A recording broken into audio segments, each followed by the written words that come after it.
Halo, selamat pagi. Assalamualaikum warahmatullahi wabarakatuh.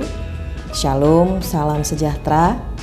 Om Swastiastu, Namo Buddhaya, salam kebajikan. Perkenalkan, saya Dr. Santi Sumihar Rumondang Parhusip, spesialis penyakit dalam, konsultan alergi imunologi. Saya bertugas di Rumah Sakit Umum Pusat Fatmawati, Jakarta. HIV adalah Human Immunodeficiency Virus yang menyerang sistem kekebalan imun kita baik secara innate maupun adaptif dan menyebabkan AIDS, Acquired Immunodeficiency Syndrome. Saat ini belum ada obat yang efektif menyembuhkan, tetapi ARV yang sudah diberikan dapat meningkatkan 5-year survival rate pada pasien-pasien dengan HIV. Pasien dengan pengobatan HIV yang efektif dapat berumur panjang, hidup sehat, dan melindungi pasangannya. Saat ini diperkirakan 1,2 juta orang mengidap HIV dan sekitar 1 dari 7 mereka tidak mengetahui bahwa mereka mengidap virus tersebut. Satu-satunya cara untuk mengetahui Anda mengidap HIV adalah dengan melakukan tes.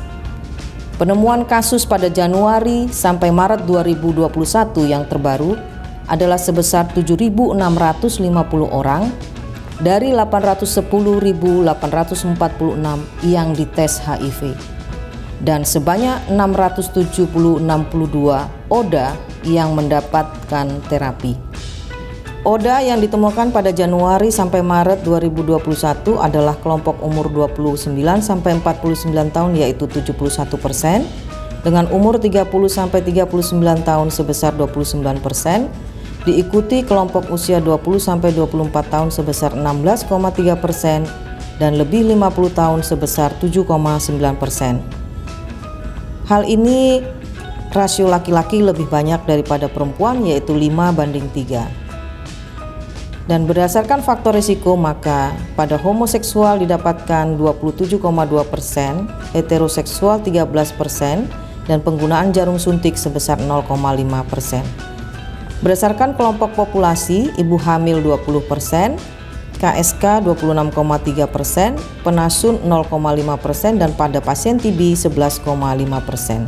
Adapun faktor risiko seseorang mendapatkan HIV/AIDS adalah kelompok heteroseksual yang berganti-ganti pasangan, kelompok homoseksual, laki-laki sama laki-laki atau lesbian, dan kelompok ibu hamil yang tertular oleh HIV/AIDS dari pasangannya, dan kelompok-kelompok imunokompromis yang lain.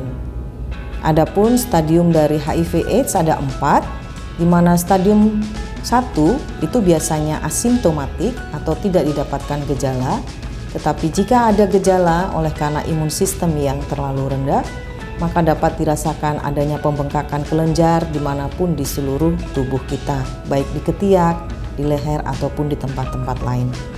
Sementara stadium kedua lebih berat daripada stadium pertama, di mana sudah mulai ada gejala-gejala penurunan nafsu makan, penurunan berat badan yang mulai signifikan, infeksi kronis yang berulang. Demikian juga di stadium ketiga, mulai terjadi berat badan yang menurun sebesar 10%, diikuti oleh infeksi berulang dan bahkan infeksi paru yaitu TB paru. Nah, yang terakhir adalah stadium keempat, di mana pada saat ini boleh dikatakan bahwa pasien tersebut telah masuk dalam stadium AIDS, di mana terdapat pengurangan berat badan lebih dari 10% atau 20%, lalu diikuti dengan infeksi oportunistik yaitu pertumbuhan jamur di mulut berupa bercak-bercak warna keputihan, diare yang kronis yang bolak-balik timbul, dan infeksi-infeksi yang lain baik itu sinusitis atau otolaringitis dan lain-lain.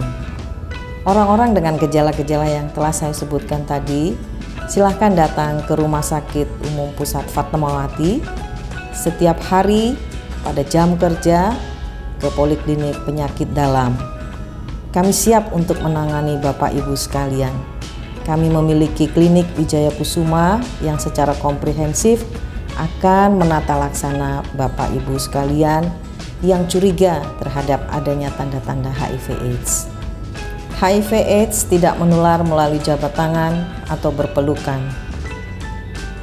Dalam memperingati Hari AIDS sedunia, mari kita bersama-sama untuk mendukung program pemberantasan HIV/AIDS di Indonesia sehingga penyakit yang mengancam nyawa ini boleh hilang dari tanah air kita tercinta dan generasi kita bebas dari HIV/AIDS.